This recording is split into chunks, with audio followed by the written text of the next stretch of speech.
இன்னைக்கு பார்த்தோம்னா நம்ம இந்த கிராப் டூலை பற்றியும் ஸ்லைஸ் டூலை பற்றியும் இன்னைக்கு நம்ம தெரிஞ்சுக்க போகிறோம்.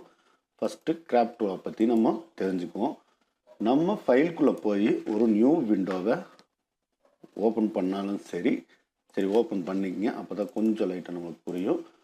ஓப்பனில் போய் ஒரு இமேஜ் ஒன்று, இந்த இமேஜ் எடுத்துக்கோங்க. இந்த இமேஜ் நம்மளுக்கு ஏதோ ஒரு டிசைனுக்கு தேவைப்படுது. இதை நம்மளால் ஒரு சில இமேஜ்களை நம்ம இந்த பூட்டு இங்கே இருக்குது பார்த்தீங்களா, லேயரோட பூட்டு, அந்த பூட்டை நம்மளால் ஓப்பன் பண்ண முடியாது. அந்த மாதிரி நேரத்தில் இது நம்மளுக்கு கொஞ்சம் ஹெல்ப்ஃபுல்லாக இருக்கும். எப்படின்னு கேட்டிங்கன்னா, இந்த கிராப் டூலை வச்சு ட்ராக் பண்ணுங்க.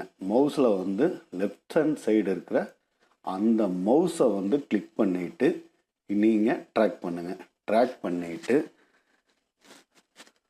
ஒரு என்டர் கொடுங்க. என்டர் கொடுத்தீங்கன்னா கட் ஆயிரும். அதுக்கப்புறம் இந்த லேயர் பேலட்டை டபுள் கிளிக் பண்ணி ஓப்பன் பண்ணிங்கன்னா அந்த பூட் ஓப்பன் ஆயிரும்.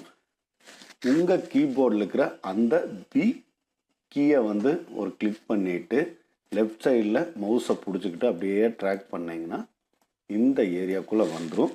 Ctrl+T அடித்து ஷிஃப்ட்டை பிடிச்சிக்கிட்டு அப்படியே இழுத்தீங்கன்னா உங்களுக்கு இந்த இமேஜ் இந்த ஏரியாக்குள்ளே கவர் ஆயிரும்.